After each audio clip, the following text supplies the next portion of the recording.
Hello and welcome back to our final lecture on the Vietnam War. This lecture is just going to be a short lecture over the different reasons why America lost the Vietnam War.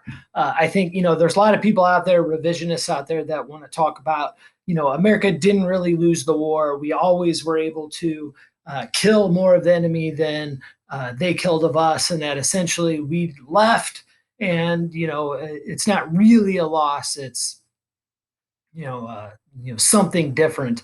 I don't know that that's the case. If the point of the war was to make sure the South remained a democratic institution, well, that didn't happen. And so I think it's pretty safe to say that this was not a win for the American military. So why did we lose?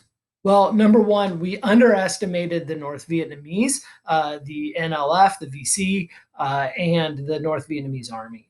There's no doubt about it. The Vietnamese people, remember, have been fighting this war, against one enemy or another their entire lives. Right? You've got a generation of soldiers who have known nothing other than war. You're not going to outlast that type of person, right? I mean, they're not going to quit. The only way to defeat them is to kill them. And that's just not something that America was prepared to do. We never really, we never tried to, completely conquer the North. And so a war of body count against an opponent that won't quit is just not feasible. I mean, think, the Rocky Balboa movies. Why does he ever win? Because he just never quits. And that's the North Vietnamese. They were just never going to quit.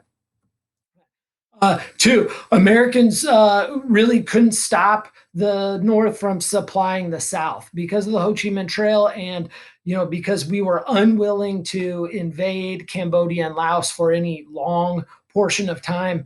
We just weren't able to stop the North from infiltrating the South. Now, Nixon for a while will escalate into Cambodia and Laos, but then we'll pull back from that effort. It's too little, too late. And so the North essentially could supply the South South Vietnamese VC at will. And so if you want to win a war, you got to be able to cut off the supplies.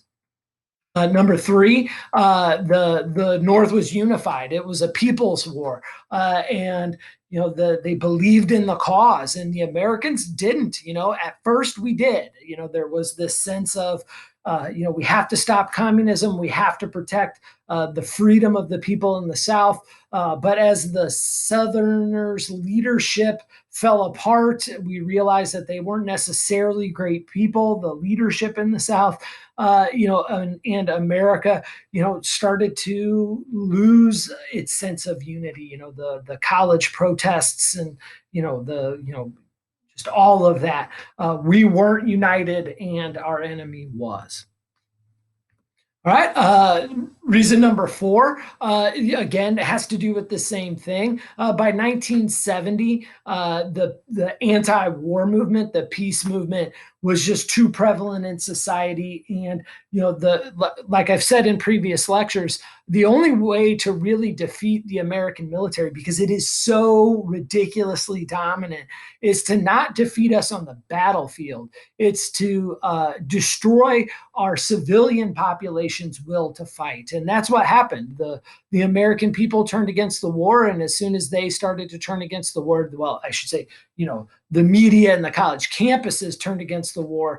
And then slowly the American people started to as well. And that's when the politicians realized, it's time to end this thing. And so, that's going to be hugely impactful. Right. So reason number five, after 69, we started to question our own troops. Because of, all the stuff that happened in 68, Tet, then My Lai, we started to question, are our guys even good guys? Here, the troops stopped believing in the war. And so you start to see, increased drug usage. And there's all kinds of, heroin in that portion of the world that you're going to start to see increasing uses of with American troops. And so,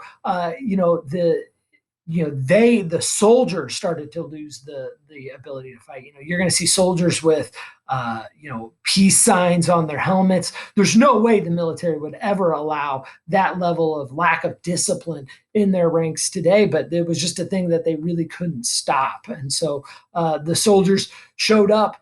They stopped trying to win the war. They just tried to stay alive to get through their term of service, and then be done with it. You'll even start to see some troops turn against their own leaders.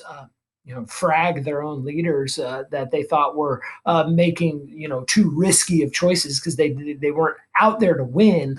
A lot of these soldiers were just out there to Pottery Barn. Sorry about that. I apologize. The last couple of days, this computer's been awful. The last, the last series of troops that rotated into Vietnam just weren't as motivated. That's not to say all of them, right? The majority of them were trying to do their duty and whatnot, but significant portions just wanted to get the war over with. Right. And then number 6, we never really understood the culture of the Vietnamese people. That the average Vietnamese person, wasn't as, and this is the thing America struggles with a lot. The Vietnamese, weren't necessarily as excited about democracy. There's lots of cultures, that we've seen subsequently in, the Middle East and in Asia, that just, it's not as culturally important to them, individual liberties, freedoms, democracy in general. And so, we as Americans tend to think that everybody wants to be like us, and that's just not the case. And so because of that, we were never able to get the South Vietnamese to be as unified as the North Vietnamese were, because we just didn't understand the culture. And then number 7, we weren't as prepared for this type of warfare as we should have been. We thought we could win this war like in World War II. Just bomb the crap out of the enemy, and then once you soften them up, move your forces in, big, large battles, and we would come out on top of that. We weren't ready for jungle warfare.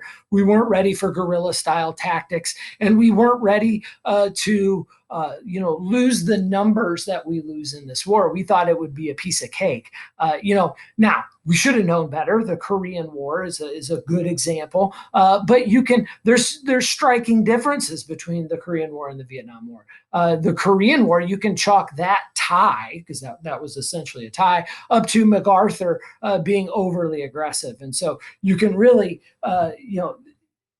unfortunately, because of that, we didn't look at Korea as the example that it should have been for what Vietnam was going to be. And the other thing is, even though we have similar death counts, 50,000-ish in Korea and 50,000-ish in Vietnam, the Vietnam War was much more on public display because of the media and the access that the media had to this war. And so, even though we just recently had another war with similar casualties, this was on the nightly news in a way that previous wars hadn't been. And so we weren't, although I would make an argument, we have in the past withstood much greater body counts. We've never been confronted with them the way we were during the Vietnam War. So, and then number 8, we just underestimated the Vietnamese ability to fight. The guerrilla style tactics. We should have just, logic says we should have just been able to overwhelm that. But the North Vietnamese were just too resourceful and, had, really great fighters. All right. So like I said, this was going to be a shorter lecture today. This sums up the Vietnam War. Thank you. I appreciate your time, and I will see you again shortly.